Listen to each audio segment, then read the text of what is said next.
perhaps this is the most well-known myth tied to Sagittarius, and it is the myth all about the centaur Chiron.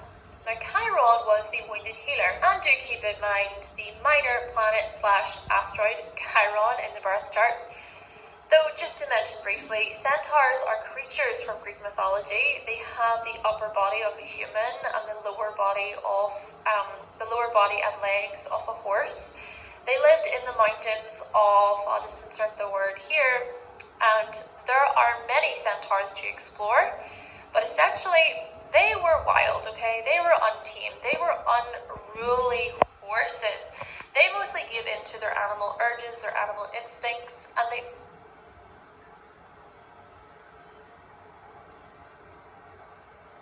often were intoxicated. They had bad tempers and would also start fights. They also did the most horrendous, horrible, terrible things.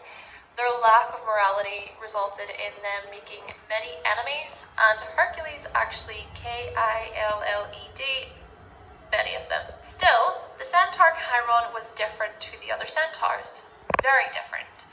And the mythology is actually really sad. Now, Chiron was the son of the god Cronus and the sea nymph Philae. And although the centaurs were violent and lustful, Chiron was wise. He was just. He was a teacher, a philosopher, and he was well versed in things like medicine, music, hunting. He was educated and raised by Apollo and Artemis, and actually transcended his animal side. But he was also an outsider, saddened by his differentness. After all, he was not like the other centaurs. Now, the story goes that he was wounded by a poisoned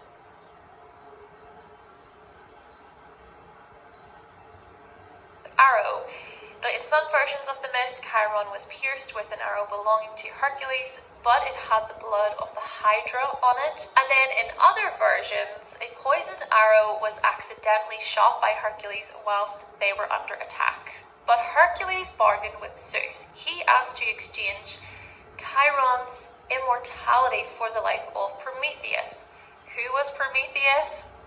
Well, he was the one who stole fire from the gods to give to humanity, to give to mankind, which Zeus did not like, and so he chained him to a rock. Still, Chiron was granted the gift of immortality for his wisdom, so he could not die.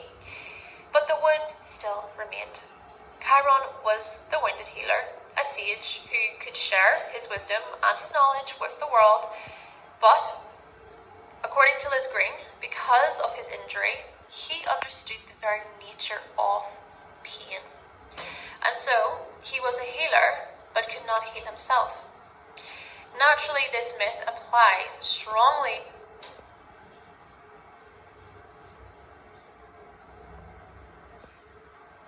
to the nature of Chiron in the birth chart.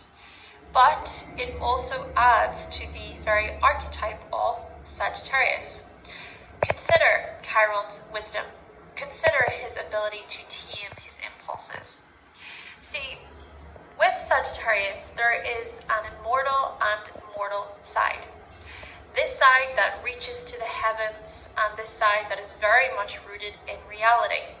This half-human, half-horse figure. This part of Sagittarius that is confined by Earth's restrictions, and then the other part that looks beyond Earth, to the skies, the stars, the galaxies, to religion, spirituality, philosophy, but is aware of commitments and responsibility, and would rather run away from them. Though, in the case of the myth of Chiron, this is about the part of Sagittarius that is a visionary, that is highly intuitive and can explore the many mysteries of life. There is this seeking quality to Sagittarius, always wanting to know more.